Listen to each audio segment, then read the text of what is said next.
you. Hi, Cannot May. we can't. Good. Well, do you want to say good morning, Malaysia? Good morning, Singapore. Since we're both in black today, and it's somehow rather coordinated. So, good morning, my friend. Good morning, my business partner, Malar. How are you? I am pretty good, as you can see. Good morning, Sham. How are you? I'm okay. I'm excited to for today's session because we are wrapping up May, right? That means that we can move on to June and have more interesting things. But let's talk about May first, yeah.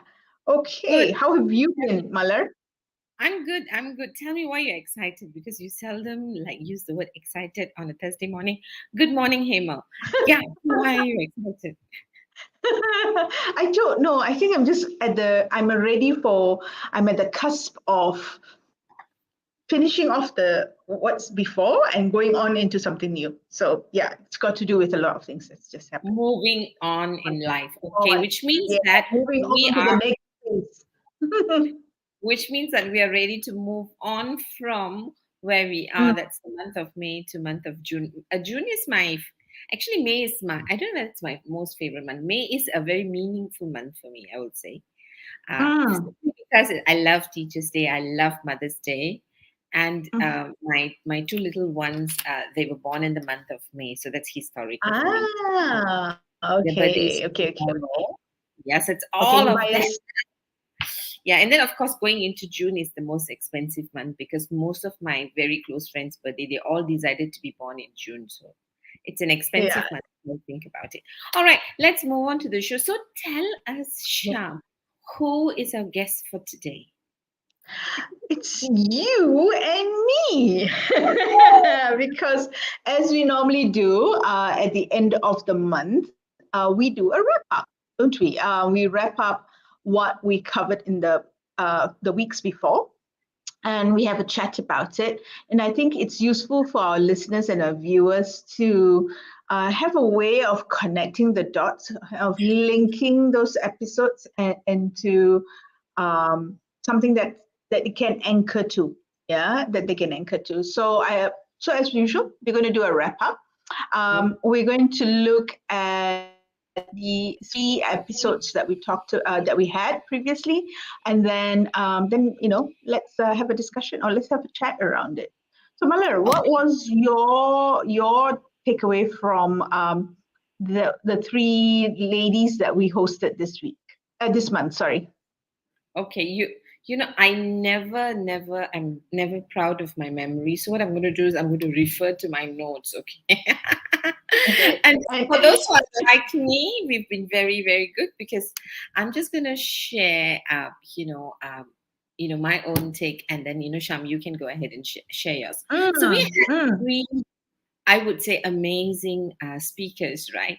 And it's just funny, right, Sham, how when we are getting our speakers in, we sort of intuitively try and put the topic together. But, these speakers always bring them together very, very nicely for us. So we started off with Rebecca Chalmers, right, the founder, mm, right? And she introduced us to a great idea of personal excellence, right? Now, what is mm. personal excellence? She had actually defined personal excellence for us, that it's self awareness plus self regulation and self accountability. Now, why does it matter? Because if we look at the content, the topic, right? We've always been, at least in Malaysia, in the space of what we call professional excellence, right? We are so busy being professional that there's almost an unwritten rule that you need to separate your personal self and your professional self, Oh, right? if it's like that in Malaysia, it's I don't know in what quantums in Singapore. Because Right. we've been, I think, working very hard, kicking hard to be Mm, whatever that we think is being professional, whether it's the way we dress, the way we speak, the language, the mm, words, right? And we need to use what they would call organizational jargons to sound professional, right?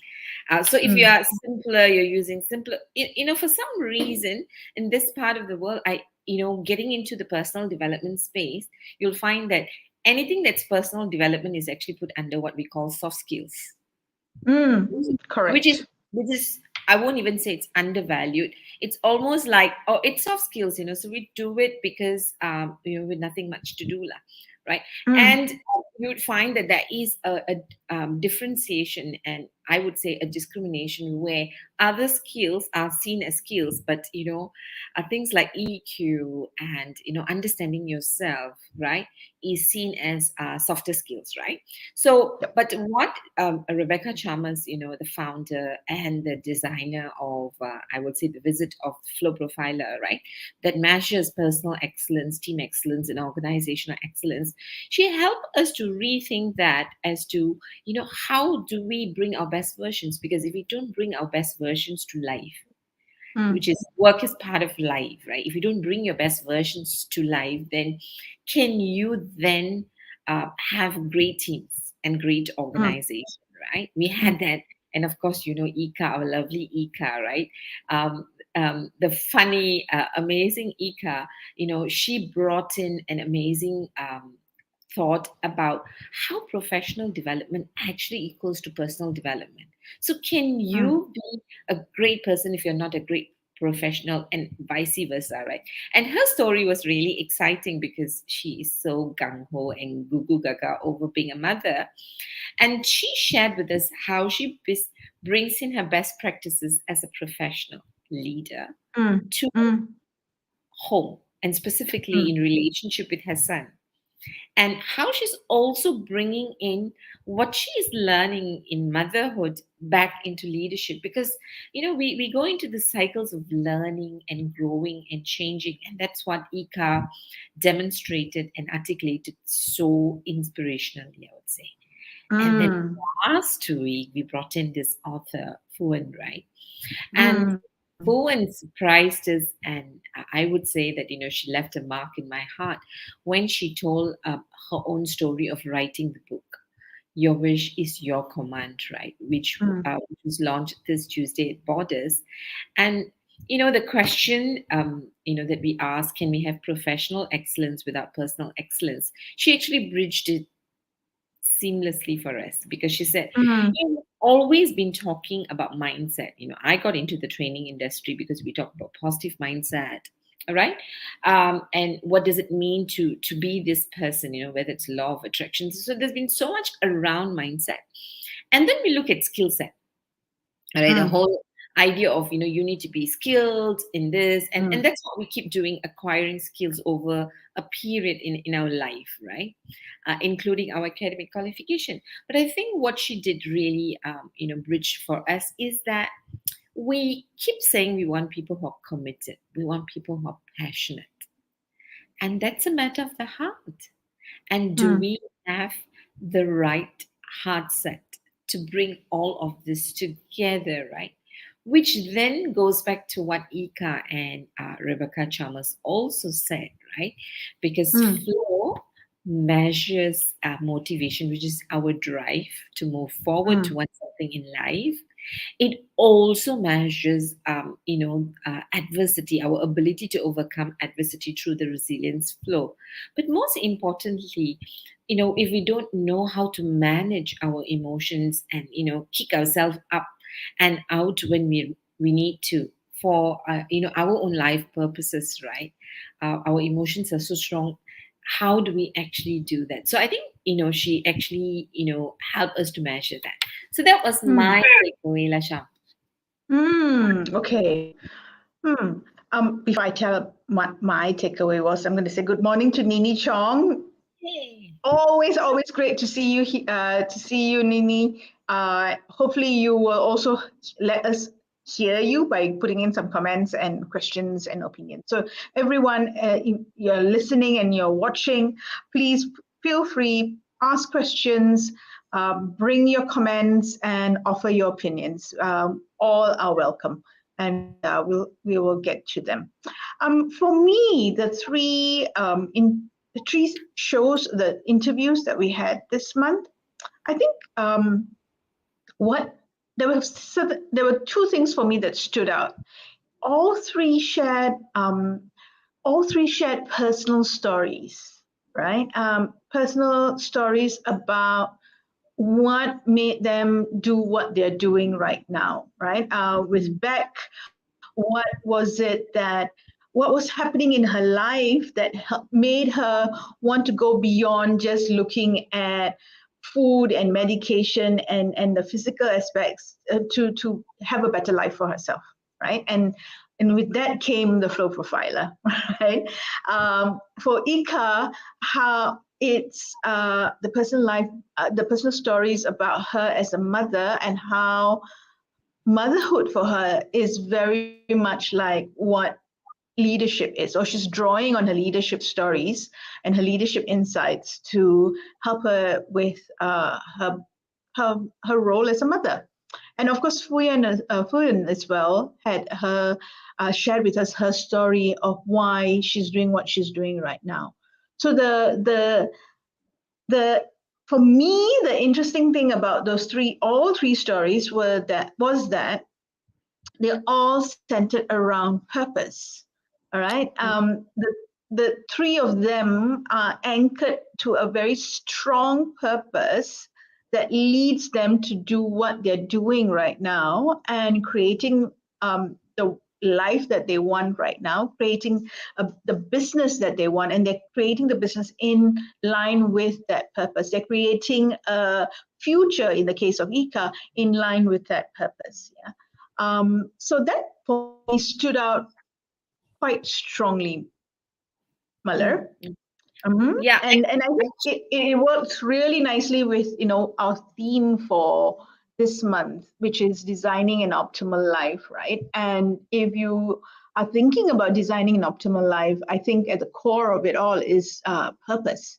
Um, what's our purpose, and how is our purpose aligned to the organization, or can the organization align or find a way of aligning the two so that people bring their optimal self to work, or bring their optimal self uh, to their lives, right? And Malar, you've got lots of work around this space, right? And you do a lot of work, we do a lot of work in this yeah. space. Maybe it's time for us to kind of share some of these nuggets with those who are watching and listening. Nice, nice. I just Mm, wanted to say, yes, another person has said good morning. I always love it when people say good morning. Hi, Vera, good morning. Another amazing young lady, previous client and, producer of wonderful shows, meaningful shows. I'm just going to say mm, hello to Lewis, who's always been coming in, and Elizabeth on Facebook.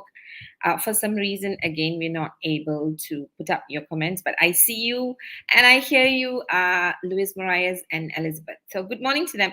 Yeah, as you were sharing, right, Sham, mm, what I realized is that all three of them gave us something in common for Mother's Day. It's about how they gave birth to what they gave birth. correct. One Yeah, gave for birth to a Beckett. book. Yeah, for Beck it was Flow Profiler, which is a tool. For Ika is her 4-year-old. I think he would have been turned 4 already. And for Fuyan it was a book. A Exactly, book. right? Suddenly I realized it was the story of birth. And I think all of us can relate to the story of birth, of our life stories, of what's happening. And that is really the crux of what I would say our identity, who we are, right? And who we are then determines, why we do what we do, which is the purpose in our life, right? So with that, Sham, if we think about it, right, like today we are, why is it important for us to actually do the wrap up?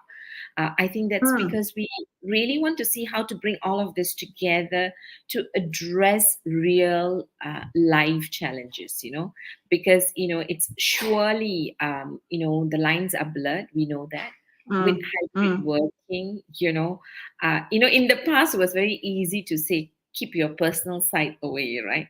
Now, Yep. the professional side, the work side has crawled into our personal life. And so I thought it'd be nice to actually discuss what are some things that, is happening around and in line with Mm, what our speakers have actually shared, right? Now, one of my mm, most favorite, I would say, I don't know whether I call it a research, right, is the one on, I think this is an underquoted research, right, is from Leadership Challenge by Kozes and Posner, right? So very often, we do cultural work, all right, and organizations will we often do connect when we are doing long-term work, development work. We usually ask this question: how do we connect this back to your organizational purpose, right? And Mm. we all have gone through, and I see this trend coming back again, where we go for this vision, mission, values program, right? When we're trying to align everything together, right? Why? Because we are trying to set a culture, because we did speak about culture, right? And very Mm. often, we undermine the power of the individuals. So in this particular research, they did a research on the connection between values and commitment, right? Mm. Personally, what's my values? So what is really interesting, 7 being the highest score, right? When individuals are low, right? So if you look at them, low as to, they're not so clear about their personal values, i.e. 4 point, low, their commitment to the organization, right? That means clarity is low, not very high. Then you see commitment is 4.9. Then you send them Mm. for this course, go for this organizational values. Commitment level is at 6.12. Mm. Now, what's really exciting, 7 being the highest, when one is clear about one's personal values, and then they Mm. understand the organizational values, Then commitment the is two come. 2.6, Yep. right? Now, Yep. the counter to that is really interesting, impact on commitment, right? If someone knows the organizational values, but doesn't is not clear about their personal values, the commitment level actually is low, which is 4.87. Now, this Mm. is something we've always discussed and chatted, but we've not been able to Yeah. like get through leaders, right? Because Mm. leaders inevitably, I think, when you're in leadership position, somehow or rather, your personal values and your organizational values are aligned. Otherwise, it's not easy to lead with passion and purpose, right? Whereas if you look at employees at large, we bring in individuals who may not know or maybe unconscious about who they are, right? Which shows up in their personal values, right? And this particular study, I found it very, very useful. I still quote it, and we talk about it, at least at Yes. the design stage, right? That's Because right. Yep. we need to include the component of personal development as to what is it in for me? Why do I want to do all of this? And in Mm. today's new so-called hybrid culture, and hybrid is whatever is the new way of working, where we're trying to figure out what's the right balance for the individuals and the organization, right? In this hybrid culture, I think this is inevitable, because we have lesser power or lesser control now to bring people together if they don't understand themselves, right? And I Mm. think I thought this is very useful to the 3 areas that our speakers actually spoke about. Mm. Mm. When you said it, the hybrid in this hybrid situation, it's more difficult to bring people together to talk about this, right? Um, why do you say that, Malan? So in hybrid law, you can bring them into a program. See, when we are working together on a regular basis, we are able to live values. I mean, Hmm. we're mothers, we're parents. Parents will know this, right? It's not what you tell your children. Our children watch what we do and how we live. That's how cultures are Mm. built. Mm. So we've Mm. unconsciously given birth to family values. You can talk about family values. This is what our family believes in, right? Mm-hmm. Or Mm-hmm. religious values, like, we're Christian, so we believe in this, right?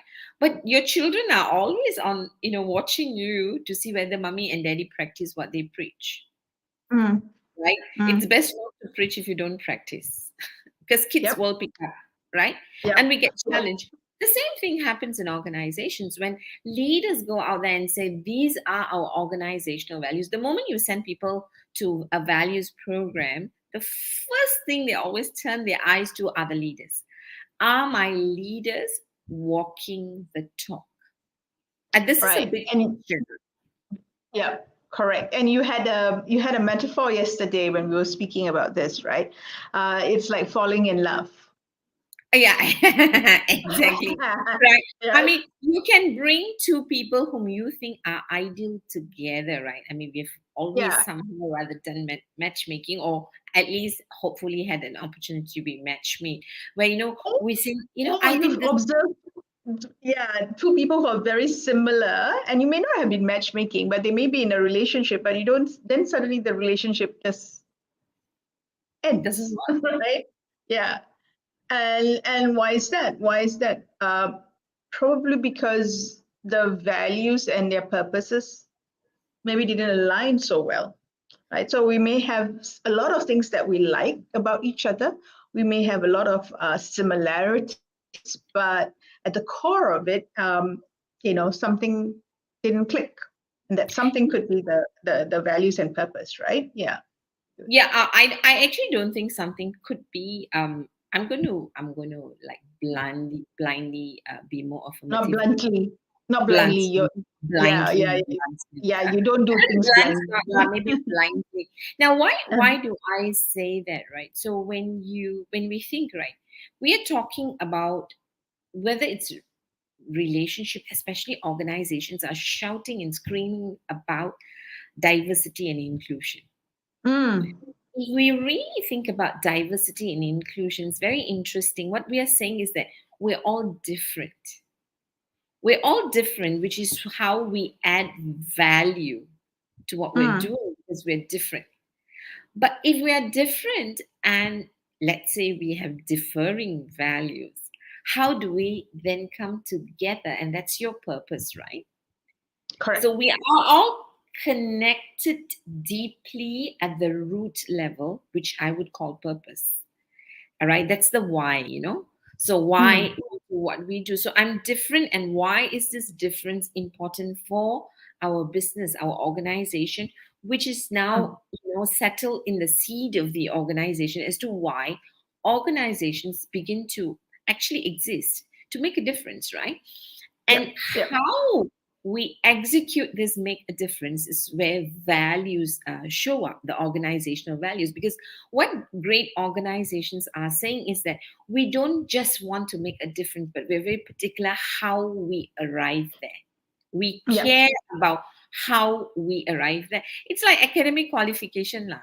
I want to excel, but Mm, how I excel really matters. Am I going to just mug and just get the A's, or I want to understand and get the A's because these A's are rooted in my purpose to want to make a difference when I grow up in the career that I choose, right? So mm, these are really subtle but deeply connected. So if we don't recognize that we can look diverse on the outside, but we are connected by purpose, right? And this diversity actually shows up differently. And you find that in very diverse groups, people seem to be not getting along at the top level, mm, on the outer, at the yep, surface level, right? Because they're arguing. And actually, like you yep. and me, like you Yeah. and me, right? I mean, seriously, it's like you and me, right? Yeah. And there are people I get along very well. We are high, but can we work together? I'm not too sure, right? So I Mm, think that's mm. the connection that we are struggling with, and with a lot more diversity and inclusion that we are talking about. And in today's more challenging world where we are losing great people, what is the connection that seals us all together, which is actually our purpose and values. And on that note, I think that's a nice segue into the firms of endearment. I Mhm. think that would be the next thing that is like that would really look at what you're saying and giving the data behind what you're saying just now, right? About values and purpose coming together for individual and for the organization, right? Hi, James. Firms Good of morning. endearment, as to like they are dear to our hearts, is it? Yeah, firms. It's like it's a play on words on from the terms of endearment. As a movie. Oh, the Ah, movie. Okay. I'm telling about my age. So move on. actually, I'm not sure whether it's yours or ours, but never mind. We'll move on. So, it's very interesting because very often in leadership, the one book that a lot of leaders quote or organizations quote, especially at the leadership level, is Good to Great, Great. right? Yes. Good Yep. to Great, because we all say, we're a good company, but let's see whether we're a great company. So, and very often in terms of role modeling of organizations, right? We often look at what's a good company, what's a great company. All right, a Mm, good individual is a great individual, because we're looking at the not just excellence but power excellence, right? And Good to mm, Great actually covered that really well, and it gave organizations, individuals, and leaders aspiration as to be, how can I be really a great company, right? mm, Now, what's mm, really interesting is this book, I think, maybe not as popular, unfortunately. It's Firms of mm, Endearment. And what they actually have found out is that organizations that are purpose centric, all right? So these are world class companies where they derive profit from passion and purpose. So not only I love what I do, right? I'm not mm, passionate about it, but I'm mm, anchored in purpose. And what they found here is this, right? So if you look at the chart, Good to Great mm, companies, it's the light green, all right? mm, And mm, US Firms of Endearment is the blue. So if you realize, unfortunately, Firms of Endearment only do well after 10 years, they really spike.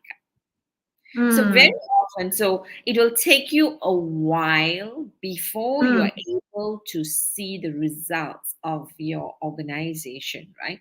And one good mm, example I would say would be the organizations that we really admire, right? So when we are looking at purpose centric organization, we are looking at being in business and wanting to make a difference in the long run, right? mm, We mm, want to last, and that's what Firms of Endearment is all about, right? So the chart actually shows you how they spike, how the spike is so different from Good to Great. You might think you're steady, and then suddenly there's a great uphill. In fact, um, mm, almost only in the beginning you tend to lose out, right? You don't see mm, this.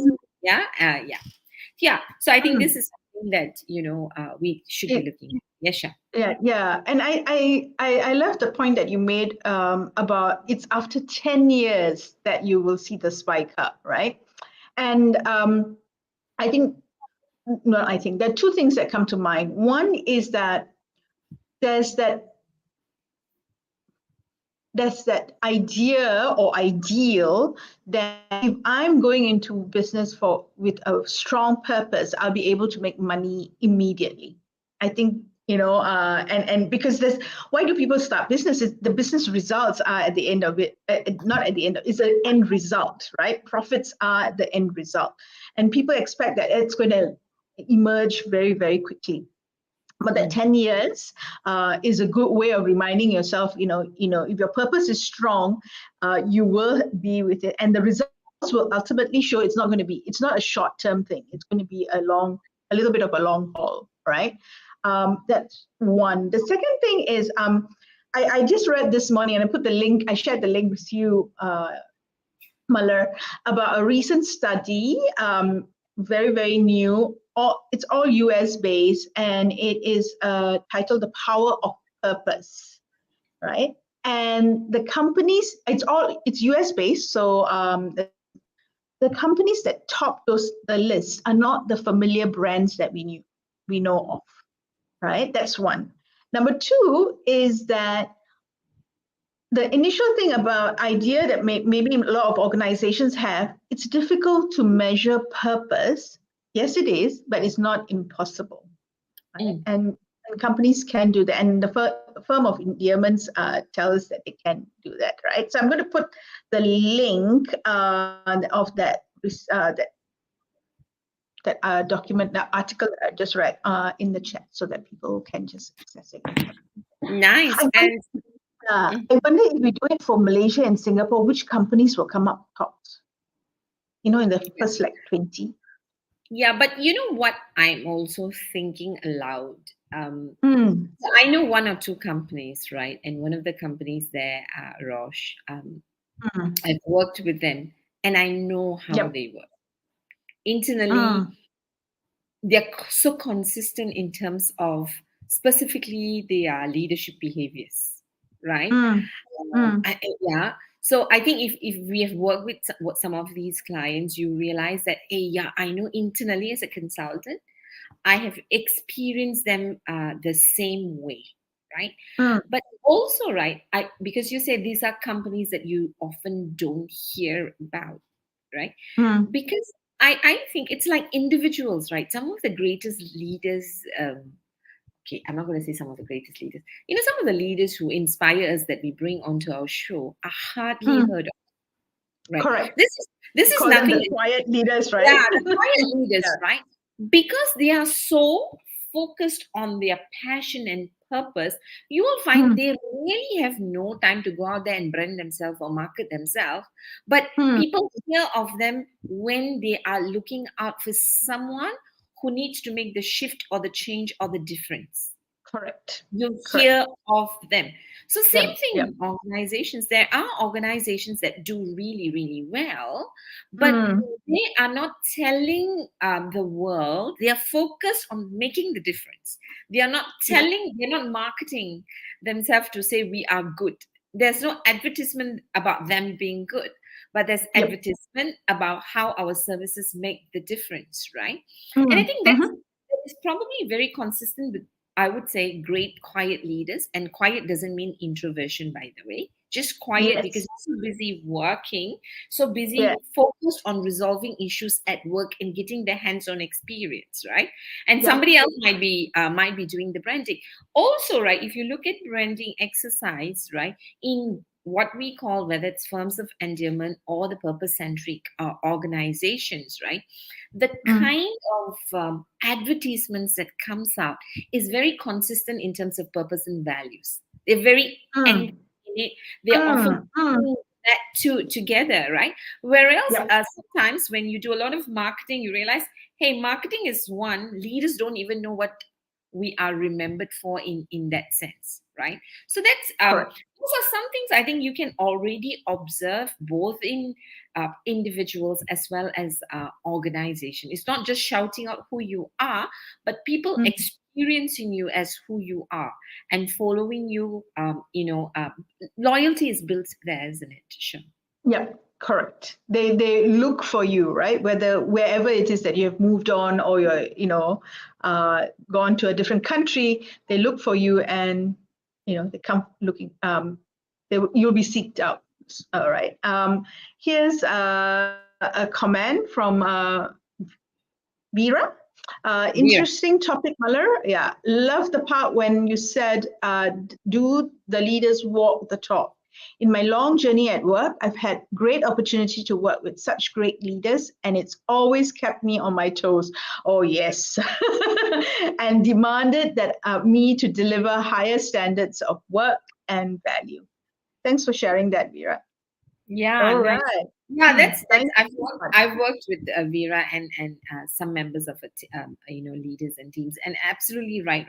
When the whole organization is plain dead serious, right? And when leaders are championing this, right?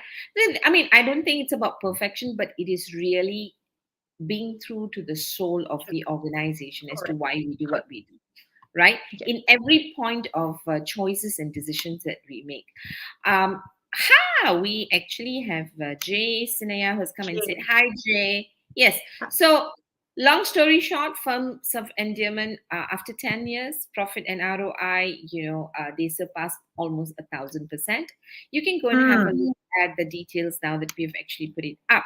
Now, I found this, actually, I didn't lie, our dear Kirtana, our back end researcher, found this.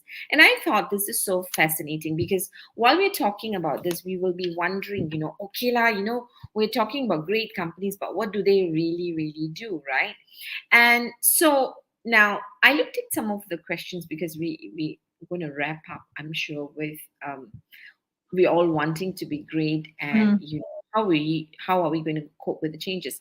Now I looked at some of the questions here, right? So these are again some of the questions that is being dealt with in Firms of Endearment, right?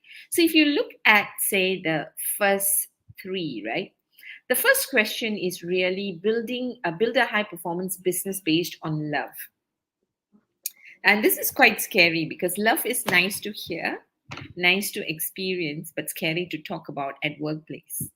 Yeah, tell me I about mean, it. think about how we draw our line so clearly. Can you just go out there to your colleague and say, "I love you"? I mean, we do. I do. um uh, I mean, I cannot not do that, right? Because I when I love you, I just love you. I don't see whether I met you at the like how I don't know how to do that, right? But here are organizations who are, and that's why they're dear, right? Build a high performance business based on love, right? It can be done and we'll prove it, right? Now, because you love each other, you love what you do, you love what you stand for, you're so proud of your organization, you love your organization. Your organization is not a thing to do. Yeah, your organization is what you feel, right? And how people find the self actualization they are so desperately seeking.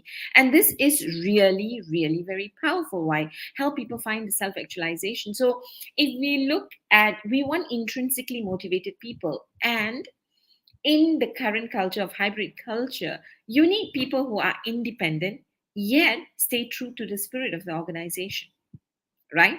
And people who are self actualized will do that, right? Join capitalism radical social transformation. Now, so we just don't want to do meaningful work, but we want to do meaningful work to transform the world, to make it, to shape it to what we want it to be. So we hear a lot of these transformational thinking and challenge from the young people these days, right? uh, and if you want to attract talent, right, and these are the things that actually just becomes important. I like the fourth one. Don't just talk about creating happy productive place, just do it, right? So on one hand you're selling happiness, on the other hand, if you look at work culture, people don't even come to work happily, isn't it? People don't even smile, right? Mm. And I think uh, you don't talk, you don't put on walls we are happy, but I think when you see photos, when you see Insta photos which is taken, naturally taken, and you know how it's so nice to belong together, and when we belong together we're just happy, right? I like this. Honor the unspoken emotional contract you share with stakeholders. Now that I just realized there's a spelling mistake. Honor the unspoken emotional contract. So this is interesting, right? Because we're talking about integrity. This is personal for us. This is emotional for us.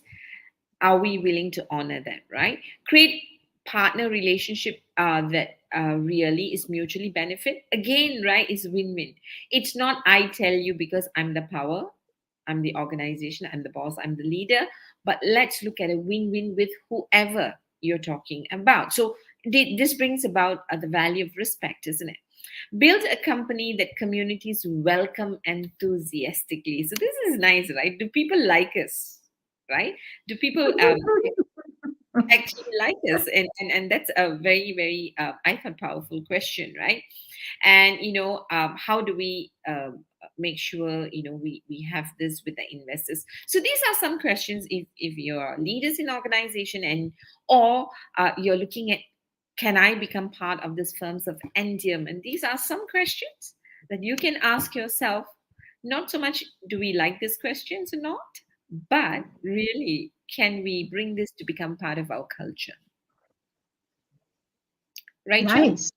Yeah, Mm. I thought like you said, my favorites are in the first three or four, and I think it's a very clear way for us to see whether we are in that space of aligning purpose and of the individual and the organization. Okay, I'm going to stop because I know something else is coming. So let's show what's up next. Okay, Mm. these are the companies. Yeah. Yeah. So these are the companies. So if you are, Vanan has said good morning. Hi, Vanan. Now, Firms of Endearments. So if you look at the companies, yes, we would have heard some of these great stories, right? The Tata, 3M. I can see, of course, Disney is everybody's favorite. FedEx. Now, if you look out, we have seen these organizations really come through, and we've not just spoken about it, having been in the space of branding and customer service or service excellence, right? These are organizations that we emulate, we want to role model, right? Mm, Terms of where we want to be. So we always have these organizations that we want to role model and say, I want to be like Disney, for example. And Disney is a very, it's an example everybody relates to because they bring the child in you, whatever age you are, right? And they create that so consistently, right? Right till, the mm, people are serving at every level. Now, why? Because this is where the DNA of the organization is really stitched as part of you, right? And so these are some organizations that we are talking about. So that, if you admire some of these organizations, that, these are organizations that we want to talk about.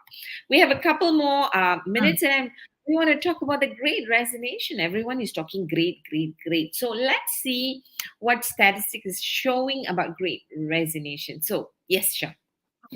Yes, Mandar. I just wanted to, because we have moved into a different area. I think this is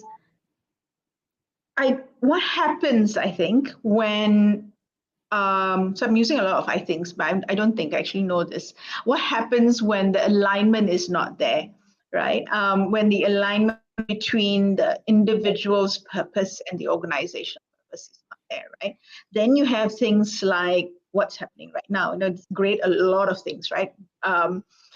Great resignation or the big wave and things like that. But if you look at the data, what is the data actually telling us? What's the data telling us, Malar? Data is telling us 49% of people have quit the job in 2021. Now, what does that say? That's almost half of the workforce that has thought, right?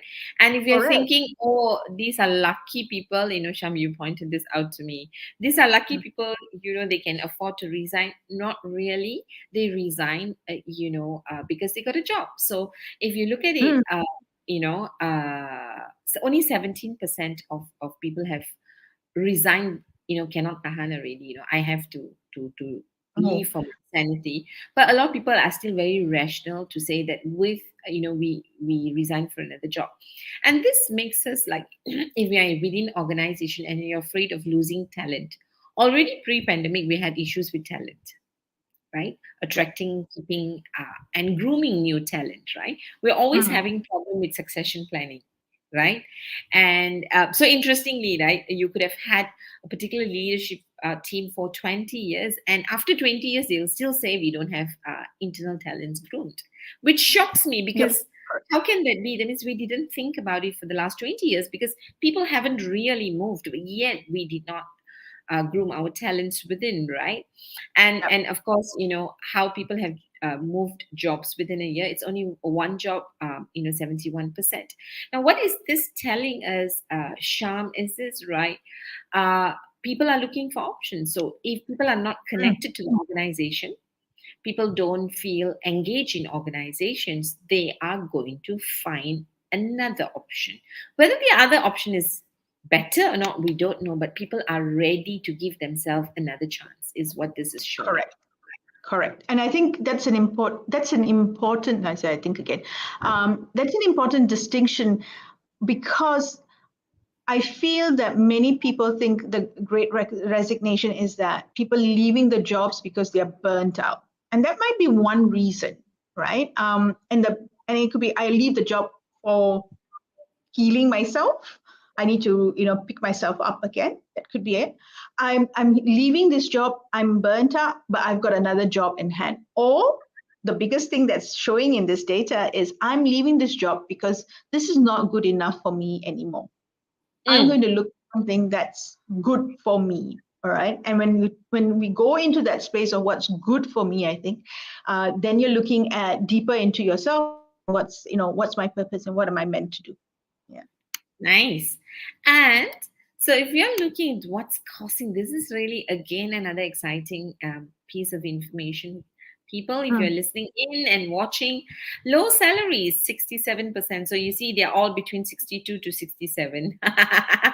right? Limited I career want to opportunity. yeah, I want to rephrase low salary as to fair salary or unfair salary. Mm.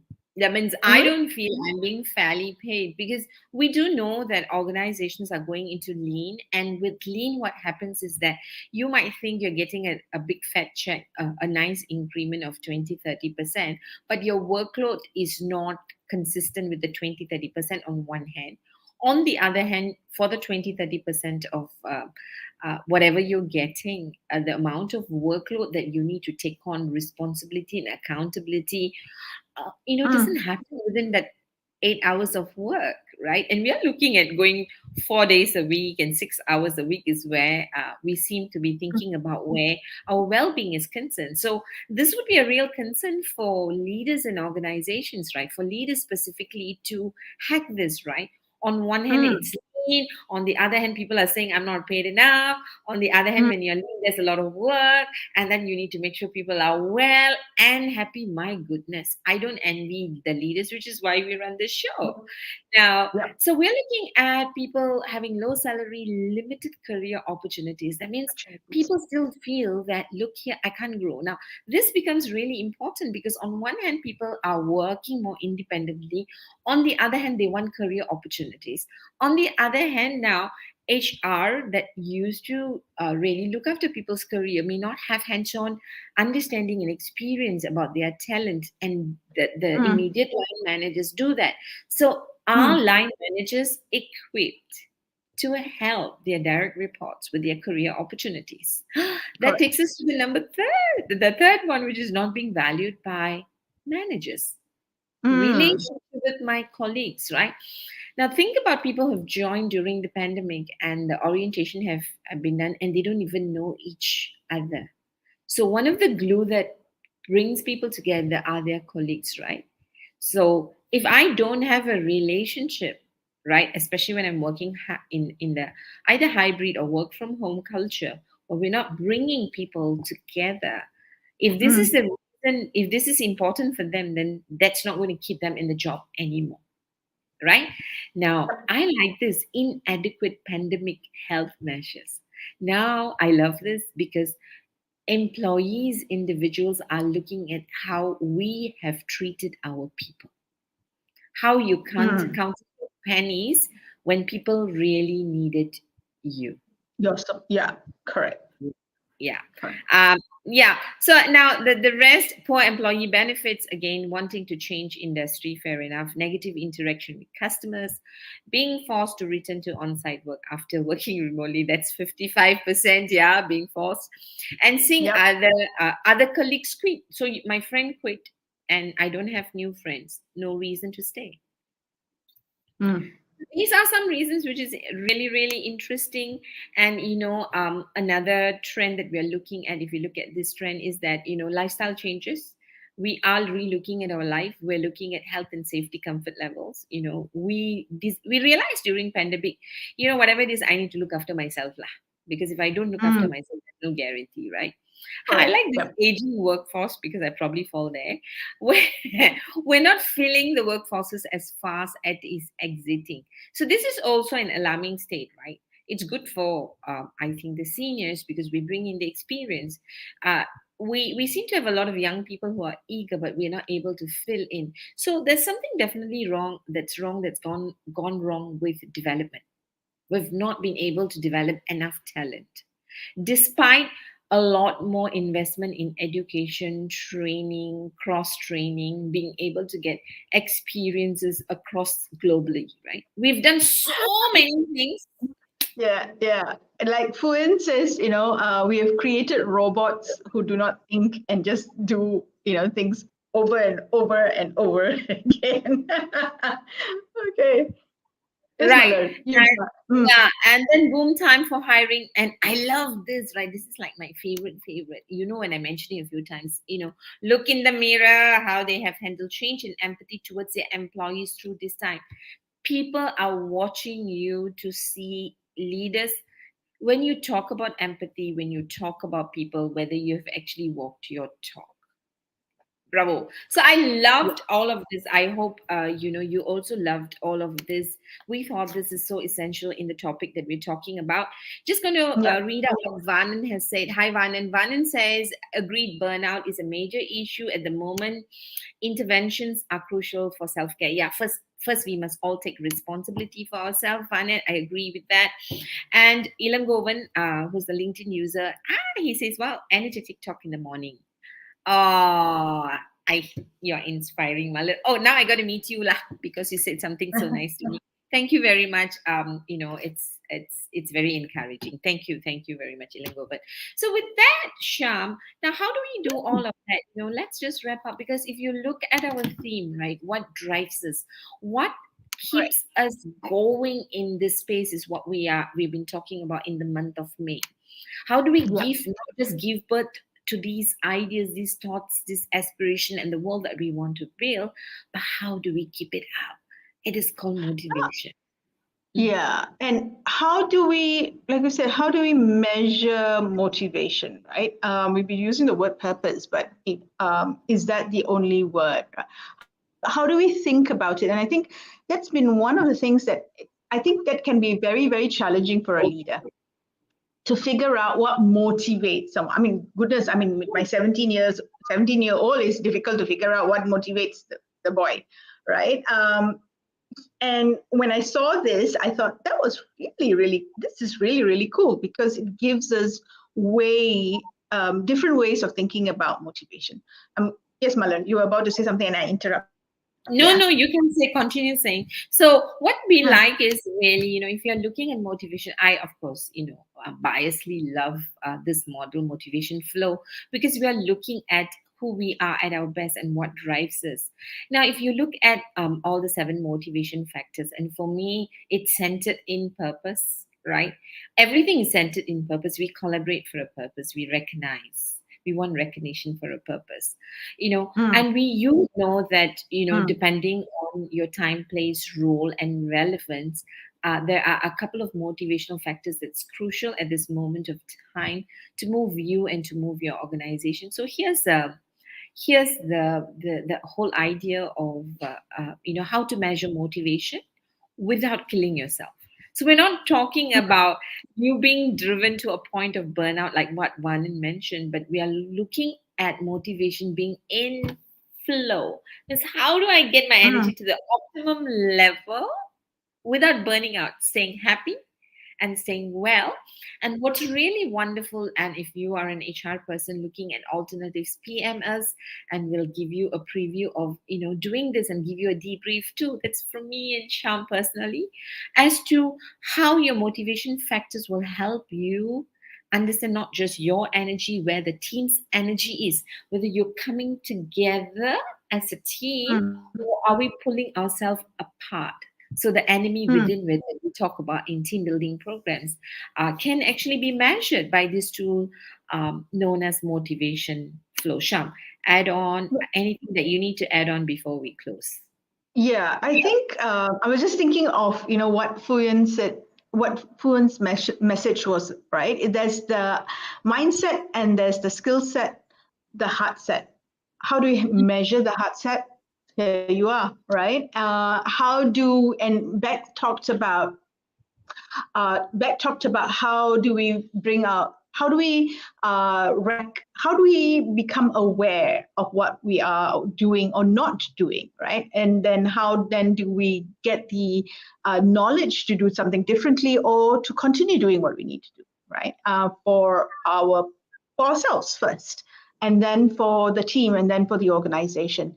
And Ika talked about how she constantly goes back and reflects on what she needs, what she wants, how she wants, what she wants to craft in order for her to do that. Ika is a very self-aware individual, I think. But many of us may not be. Yeah. And sometimes a tool helps us do that. It's just like doing a health check. Yeah. That's You do a health check every month, every year. I hope you do. That's just what our body is doing. We need another kind of a check. This is one of yeah, it. that's right. And for me personally, when I did this profile 3 years ago, I've always stood tall thinking that I know my purpose, why we run Hearts and Minds and all of that. And I will say that, after my debrief, and when we looked at the whole organization workforce, right? I mean, the team within Hearts and Minds, it hit me really hard as an entrepreneur to realize I was the cause of not growing.